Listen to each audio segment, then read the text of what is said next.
Ferrari may be heading into total chaos, because one dramatic claim says Lewis Hamilton has been hit with a 3-place penalty after Hungary qualifying.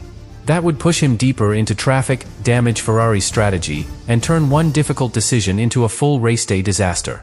But there is one huge problem. The attached source does not confirm the penalty, explain the offense, or include an official FIA ruling. And that missing evidence could completely change the story. Because before anyone blames Hamilton, Ferrari, or the stewards, one question must be answered. Did this penalty really happen, or has an unverified headline created a crisis before the facts even arrived? Subscribe to the channel. Before calling this total chaos, one fact has to be separated from the noise. The attached material does not include an official decision confirming that Lewis Hamilton received a 3-place penalty. It does not identify an offense, explain the evidence, or show where he was originally due to start. And that missing information is not a small detail. It is the detail that decides whether this is a genuine Ferrari disaster, a misunderstood grid change, or a dramatic claim built without the ruling needed to support it. Because in Formula 1, the reason behind a penalty changes everything. A driver can lose grid positions for an incident on track. A team can trigger a setback through a procedural mistake. A technical change can also affect where a car starts. Those situations may produce the same visible result, but they tell completely different stories. Here, the source does not tell us which story is real. That means the first battle is not Hamilton against the cars ahead. It is fact against speculation. The headline suggests Ferrari has been thrown into chaos. But real chaos would require something concrete. A sudden strategy rewrite. A confirmed loss of track position. An official explanation that forces the team to change its plans after qualifying. None of that appears in the attached information. Still, the claim itself reveals why a 3-place drop would matter so much if it were confirmed. At Hungary, track position can control the entire shape of a race. Starting higher gives a driver more clean air, fewer cars to pass, and greater freedom with tire strategy. Starting lower can place that same driver inside traffic, where speed alone may not be enough. Imagine entering a narrow hallway 3 people behind where you expected to be. You may walk faster than everyone ahead, but there is nowhere to use that speed. That is the danger. Hamilton could have pace, confidence, and a strong race car, yet still spend valuable laps waiting for space to appear. While he waits, the tires can become harder to manage. The leaders can move away. Ferrari's ideal pit window can close. And one problem begins creating another. But this is where the language matters. Those are possible consequences of a confirmed grid penalty. They are not confirmed events from the source. The source does not say Ferrari changed Hamilton's strategy. It does not say the team protested a decision. It does not contain a reaction from Hamilton. It does not show the steward's reasoning. Without those pieces, describing the team as being in total chaos would go beyond the available evidence. And that creates a deeper question. Why has the emotional conclusion arrived before the factual explanation? Hamilton's name guarantees attention. Ferrari guarantees pressure. Add the FIA, a penalty, and Hungary qualifying, and the story immediately feels explosive. But powerful words can hide weak foundations. A 3-place penalty sounds precise. Precision creates trust. Yet a precise number without a supporting decision can still be misleading. That is why the official document matters more than the headline. It would tell us what happened. It would tell us which rule was involved. It would tell us how the stewards reached their conclusion. And most importantly, it would tell us whether Hamilton's starting position actually changed. Until then, Ferrari is not facing a confirmed strategic disaster in the material provided. It is facing an unverified claim. And sometimes, that can create a different kind of chaos. Fans react before the evidence appears. Accusations spread. Every old controversy is pulled into the conversation. The punishment becomes the story, even though the reason for it remains missing. That pressure can grow faster than the facts. But the next question is even more important. If the penalty is eventually confirmed, would 3 lost positions really be enough to destroy Hamilton's race, or could Ferrari turn the setback into an opportunity that nobody sees coming? That possibility depends on one thing Ferrari would need more than anything else. Control. Not speed alone. Not aggression. Control. If the reported 3-place penalty is confirmed, Ferrari's first job would be to stop one setback from becoming several. Because a driver can recover 3 positions. What becomes much harder is recovering from damaged tires, a rushed strategy call, or contact created by trying to fix everything too quickly.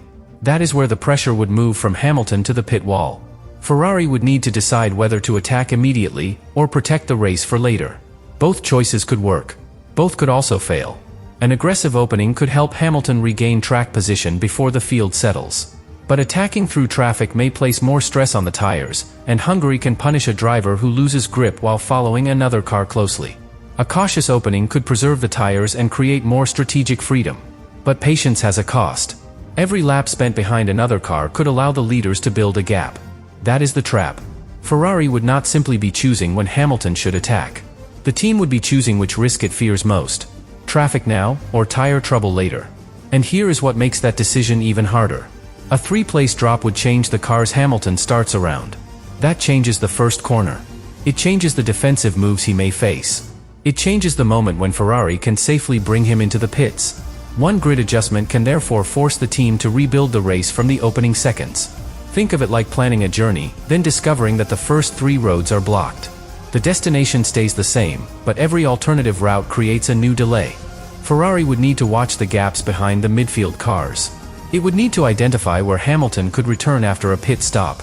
And it would need to make that call before rival teams recognized the same opportunity. A few seconds of hesitation could be costly. But the attached source does not confirm that Ferrari faced any of these decisions. It provides no strategy comments, no official reaction, and no evidence that the team described the situation as chaos. So the real story remains divided in two. There is the dramatic version, where Hamilton has lost 3 places and Ferrari's entire race plan is under threat. Then there is the verified version, where the supporting details are still absent. And until those details appear, every strategic consequence has to remain a possibility, not a fact. Still, the pressure would be genuine if the grid drop is official. Hamilton would be expected to recover. Ferrari would be expected to provide the perfect strategy. And the steward's decision would be examined through every lost second. That is a dangerous environment for any team, because expectations can push people toward choices they would not normally make. An early stop may feel necessary simply because the penalty created urgency. A risky overtake may feel justified because Hamilton believes he should never have been behind that car. A strategy gamble may seem attractive because a normal result no longer feels acceptable. This is how one penalty can grow. Not through the official number. Through the reaction it creates. And Ferrari would have to resist that reaction. The team's best chance would come from treating the situation calmly. Hamilton would need clear information. The engineers would need to avoid emotional calls. Every decision would need to serve the full race, not the frustration of the opening laps. That sounds obvious. Under pressure, it is incredibly difficult. Because the longer Hamilton remains behind traffic, the louder the questions become. Should Ferrari pit now? Should Hamilton attack? Has the opportunity already disappeared? And one wrong answer could turn a manageable grid drop into the disaster promised by the headline. But there is another complication waiting underneath all of this. Ferrari would not be managing only Hamilton's race. Any change to his pit window could also affect the other Ferrari car, and that is where a personal penalty could become a team-wide problem.